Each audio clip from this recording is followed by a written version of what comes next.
Caribbean style creamy coconut punch. You taste this and you feel like you're on the islands. It's very easy to make. So I get my blender and I start by adding 400 milliliters of coconut milk, followed by half a cup of evaporated milk, and then 300 milliliters of condensed milk.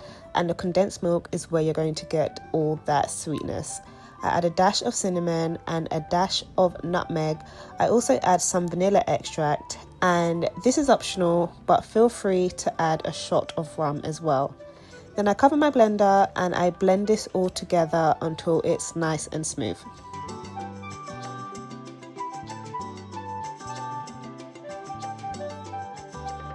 Strain this into a pitcher, store it in your fridge, and serve it with ice for all your guests on a hot summer day.